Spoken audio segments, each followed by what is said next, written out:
C16 dari Komisi 2. Perkenalkan, saya Nabila Maida Hanifa, sama presensi 26 dari kelompok 3. Di sini kami sebagai diplomat Palestina, kami akan menjabarkan hal-hal yang membuat Palestina pantas untuk merdeka. Dari hasil riset kami menemukan adanya pelanggaran hukum humaniter internasional dari Israel. Dikarenakan Israel menyerang warga sipil seperti perempuan, anak-anak, dan lansia. Lebih dari 62.000 orang atau sekitar 83% dari penduduk atau rakyat sipil Palestina tewas. Ataupun yang kami temukan dari pelanggaran Israel terhadap Palestina, terutama tentang hak asasi manusia, pembunuhan sipil, penahanan pengangguran, dan penyiksaan. Kedua ada untuk humaniter, serangan rumah sakit, sekolah, rumah kerja, penggunaan senjata terlarang. Ketika ada penunjukan ilegal pembangunan pemukiman, rampasan tanah atau rumah, pemindahan paksa warga. Yang keempat ada kemanusiaan, program pangan, obat, aturan infrastruktur, dan menyebabkan kelaparan. Blokan dari sumber air, kesehatan, makanan, dan juga melarang bantuan logistik dari negara lain ke Palestina. Ataupun ketika rapat PBB, Amerika melakukan penyalahgunaan hak veto. Negara itu yang mengenai hak veto dan tidak berani tentang Amerika menggunakan hak vetonya karena faktor politik, ekonomi, dan militer.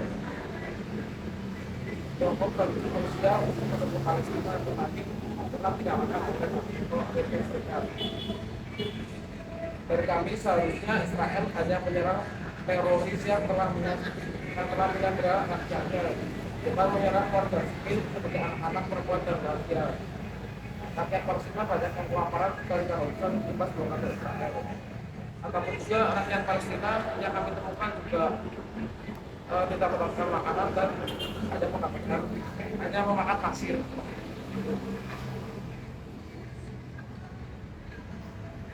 Saya akan menjabarkan hal-hal mengapa Palestina sangat pantas untuk merdeka. Palestina sudah menderita sejak lama karena tidak mendapatkan keadilan. Ketidakadilan itu bahkan dimulai sejak sebelum Perang Dunia I. Jadi gerakan Zionisme yang dipimpin oleh Theodor Herzl pada akhir abad ke-19 yang bertujuan mendirikan negara Yahudi di Palestina yang dipimpin oleh Kaisar Ottoman. Dan Inggris membuat janji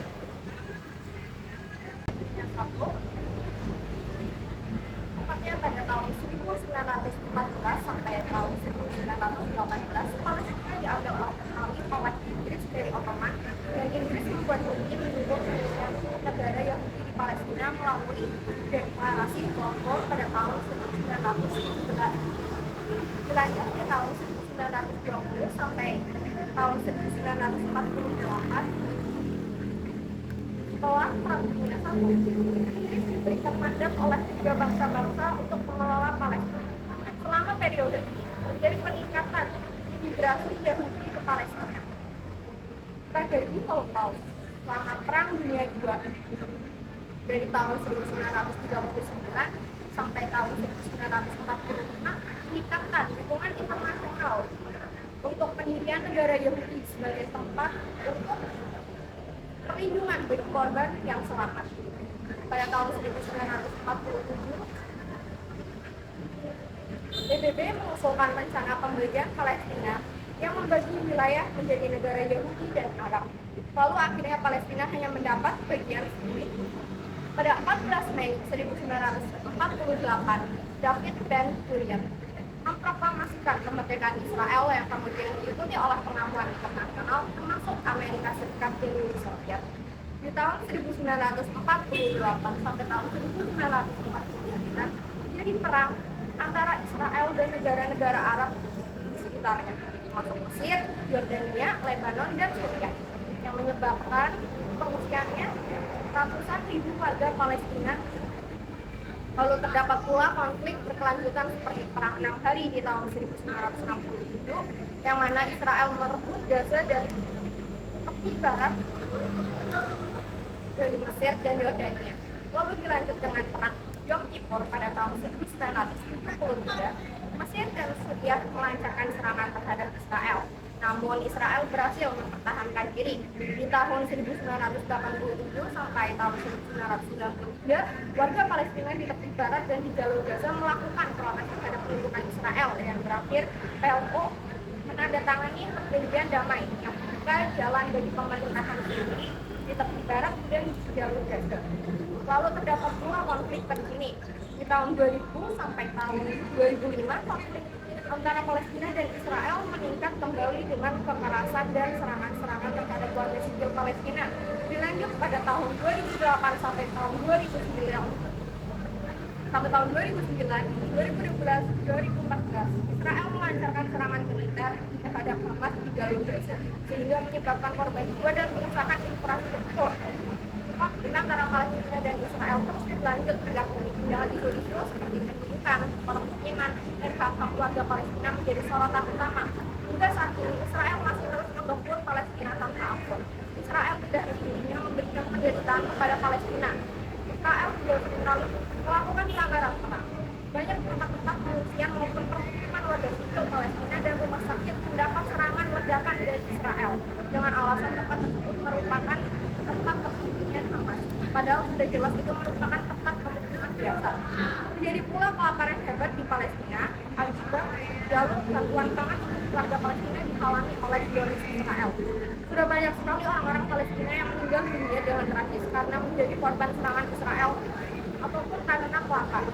Amat banyak juga bayi-bayi dan anak-anak yang menjadi korban. Hal tersebut tentunya sangat menyedihkan. Harusnya mereka semua hidup dengan layak dan menikmati masa-masa kecilnya dengan tenang dan menyenangkan. Tetapi yang mereka dapatkan hanyalah kelaparan parah, tangan brutal, trauma, hingga ada juga yang sampai kehilangan nyawa. Bayangkan ketika saat ini negara-negara lain sudah merdeka.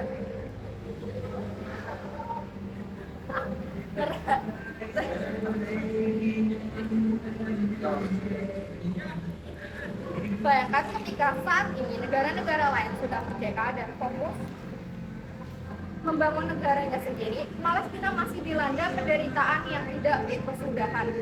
Seharusnya orang-orang di Palestina hidup normal seperti kita. Palestina tidak pernah hidup tenang dari dulu, bahkan setelah Palestina merelakan tanahnya harus dibagi dan Palestina mendapat bagian yang sedikit. Palestina mendapat balasan yang lebih kejam dari pengkhianatan. Bayangkan jika hal yang dialami oleh Palestina dialami juga oleh negara kalian. Semua negara dan manusia layak untuk hidup dengan aman, nyaman, dan tenang. Banyak orang yang mengira konflik ini merupakan konflik agama. Ini bukan konflik agama, melainkan ini tentang kemanusiaan dan memanusiakan manusia. Maka saya tegaskan sekali lagi bahwa Palestina sangat pantas untuk merdeka. Ketersediaan pemaparan dari kami sebagai umat Palestina, semoga apa yang kami paparkan ini bisa menjadi pendukung untuk Palestina supaya cepat merdeka. Saya Dewi Intan Alam Sahib dan rekan saya Husain Bagus Tawakal dan tidak berangkat. Saya mendapatkan nomor 2, yaitu ahli sejarah atau Tata. Secara historis, Palestina telah dihuni oleh bangsa Palestina selama ribuan tahun. Pada tahun 1948, lebih dari 700 warga Palestina terusir dari tanah mereka.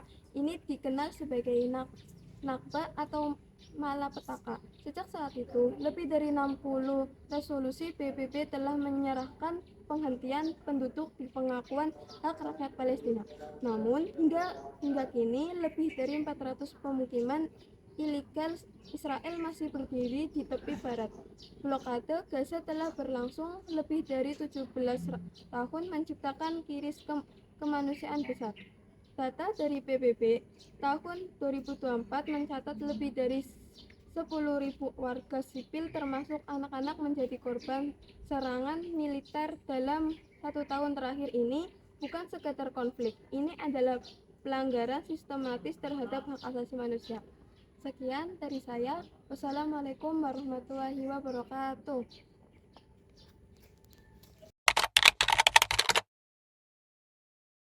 Di sini kami mendapatkan nomor 3, yaitu aktivis kemanusiaan. Kampanye diplomasi meyakinkan dunia Palestina pantas merdeka. Sebagai seorang aktivis kemanusiaan, saya menegaskan bahwa rakyat Palestina berhak merdeka karena alasan kemanusiaan yang universal. Situasi di Palestina menunjukkan banyak pelanggaran hak asasi manusia, mulai dari pembatasan akses terhadap makanan, air bersih, dan obat-obatan, hingga akhirnya kebebasan bergerak. Anak-anak Palestina menjadi korban paling rentan, kehilangan keluarga, rumah, bahkan masa depan. Pendidikan mereka akibat konflik yang tidak kunjung usai. Kondisi bukan hanya persoalan politik, tetapi juga tragedi kemanusiaan yang seharusnya menggugah solidaritas dunia. Oleh karena itu, dukungan terhadap hak hidup layak dan martabat manusia dunia internasional perlu dilihat perjuangannya Palestina sebagai panggilan kemanusiaan yang mendesak agar dapat hidup damai, merdeka, dan sejahtera. Selanjutnya, seorang aktivis kemanusiaan, khususnya yang membela Palestina, harus memiliki kepedulian dan empati tinggi terhadap penderitaan rakyat Palestina, memahami sejarah serta fakta konflik yang terjadi, dan berani menyuarakan keadilan tanpa kekerasan. Aktivis juga perlu komunikatif dan persuasif agar bisa mengajak masyarakat atau pihak lain mendukung perjuangan Palestina, bersikap proporsional dalam setiap aksi, serta membangun jejaring dengan aktivis internasional atau lembaga global untuk memperkuat solidaritas dan dampak kemanusiaan. Baik, di sini kami akan melanjutkan, yaitu mengenai nomor 4. Di sini kami menemukan nomor 4, yaitu yang berjudul Media atau Humas Internasional tentang Palestina Pantas Merdeka. Selama puluhan tahun, rakyat Palestina hidup dalam bayang-bayang penjajahan dan serangan militer yang tiada henti. Fakta di lapangan menunjukkan penderitaan yang tidak bisa diabaikan. Hanya dalam kurun hampir 2 tahun terakhir, otoritas kesehatan Gaza mencatat lebih dari 6.500 warga Palestina tewas akibat serangan Israel. Dan angka ini bukan sekedar statistik, akan tetapi setiap korban adalah manusia dan keluarga, rumah, dan masa depannya direnggut. Serangan terbaru di kota Gaza sejak awal September 2025 telah memaksa lebih dari 500.000 orang meninggalkan rumah mereka. Menurut media Israel, dari Hamas menyebutkan hampir 300.000 orang mengungsi dan 900.000 lainnya masih bertahan dalam kondisi genting. Kota yang menjadi rumah jutaan penduduk ini berubah menjadi puing-puing. Lebih dari 1.800 bangunan tempat tinggal hancur serta lebih dari 13.000 tenda pengungsi rata dengan tanah. Dan situasi ini tidak lagi dapat disebut sebagai konflik biasa. Akan tetapi, serangan udara dan darat Israel bahkan menyasar gedung-gedung tinggi di jantung kota Gaza.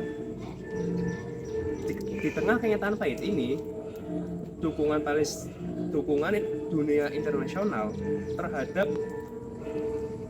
kemerdekaan Palestina semakin kuat.